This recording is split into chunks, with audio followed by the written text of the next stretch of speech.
تتحدث أو تكشف عن اكتساح للمرشح الرئاسي المشير عبد الفتاح السيسي، وتكشف عن أداء مشرف وجهد محترم للمرشح الرئاسي الأستاذ حمدين صباحي. قبل ما أقول لكم أرقام مهمة هرحب بضيفي دكتور أحمد عبد ربه أستاذ العلوم السياسية بجامعة القاهرة. أهلا وسهلا دكتور. أهلا بيك. معلش أنت عارف الانتخابات شوية جواها حماسي شوية.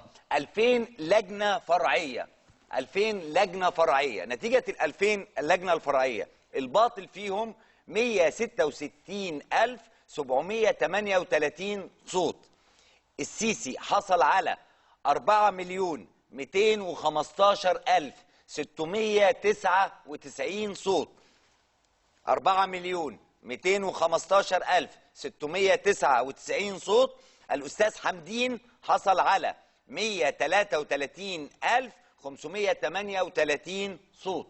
133,538 صوت. لجنة 10 في شبين الكوم اللي برئاسة المستشار أمير عزمي، عدد من لهم حق التصويت أمير رمزي، أنا آسف، عدد من لهم حق التصويت 3,671، الباطل 121، حمدين 74، السيسي 3,550. يعني النسبة 97. كل النسب حتى هذه اللحظة المشير السيسي بيتجاوز 90، وهذا فارق كبير. يعني كتير من المتفائلين ما كانوش يتوقعوا هذا الفرق، واحنا بناخد ارقام وبقرا لكم شويه. بسمع الدكتور احمد، كنت متوقع هذه النتائج بهذا الشكل يا دكتور؟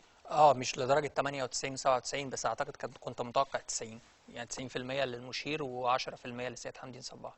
النتيجه بالشكل ده وهي مؤشر على النتائج بشكل عام. وانا عايز اقول لحضراتكم ان اللي على الشاشه مختلف عن الارقام اللي انا بقولها لكم، ده تجميعات مختلفه من الزملاء. هذا شكل النتيجه حتى